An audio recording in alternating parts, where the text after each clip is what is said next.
My name is Sid Thomas, and this is the second in a series of lectures, or series of sessions, on contradiction. And the opposite here is necessity, and the question is, what is necessary in sign use?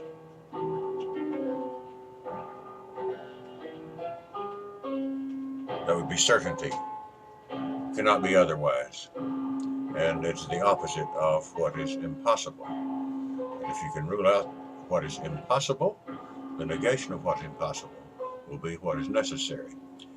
And so from thence begins philosophically the method of Cartesian skepticism and radical doubt, to treat as false whatever might be, uh, treat as actually false whatever might be possibly such. Such is the existence of the physical world, since the senses are known to deceive, or the truth of anything one thinks, since there may be an evil demon conspiring.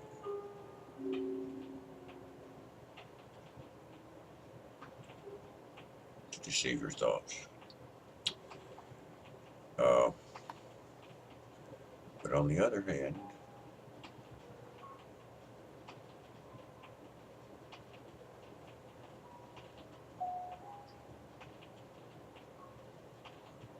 pursuit of meaning finds us with the notion of psychosemiotic synchronicity, meanings that appear simultaneously, meanings of terms having a psychological meaning, psychosemiotics, psychological signaling, semios.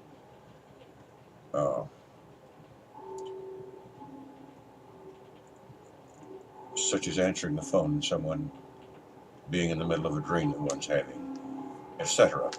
But the distinction between accident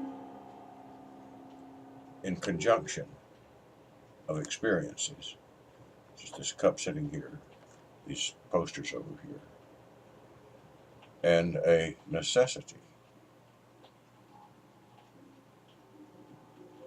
And the shock it is to the system to accidentally pluck out of notes that one had taken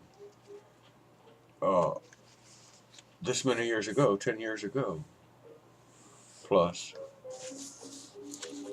from 1919, from 11/11/99, which by synchronicity would be two 9/11s. And this is McCain. This is when they're running the primary. McCain's against Bush. McCain is enlisting fellow veterans to back his campaign. Lots of luck. And then the other one on 11/9 was, which I referred to,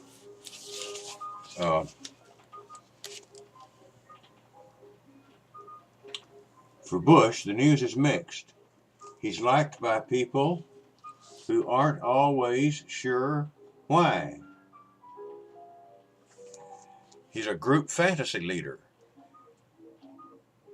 a figure that appeals to the unconscious, so that, quote, we are all, in a sense, we as members of the group fantasy, each from a delegate position. I have to explain group fantasy, how it's an individual delegate position in confluence with others who identify with the same group one acts as a delegate for. But we all wanted Bush. Bush was someone who just like quietly was drawn to the top.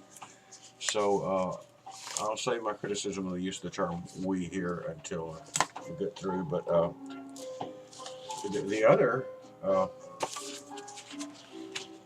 follow-up synchronicity ahead of this comes a little bit later, in which Clinton, there's a lot of God stuff going on here with Clinton. But here it comes out in Faith in Search of Votes in December 19.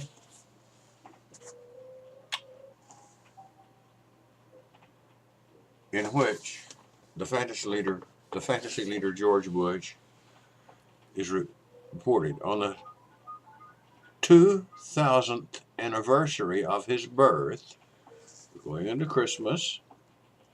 It was bound to happen. George W. Bush, asked to name the philosopher most influential in his life, replied, Jesus Christ, because he changed my heart. Not to be outdone, Al Gore confessed on television that he himself had been born again, that he had consciously accepted Jesus Christ as personal Savior.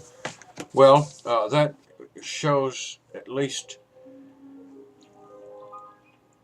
the personal unconscious in Bush of his delegate position that would have made him uh,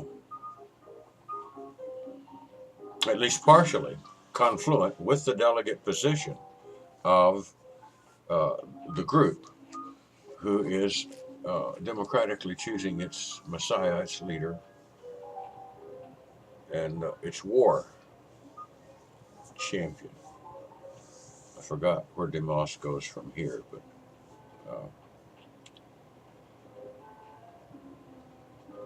there we go back and get this thing in time. So this gives uh, reflections to coincidences in time, which I'll continue in another lecture.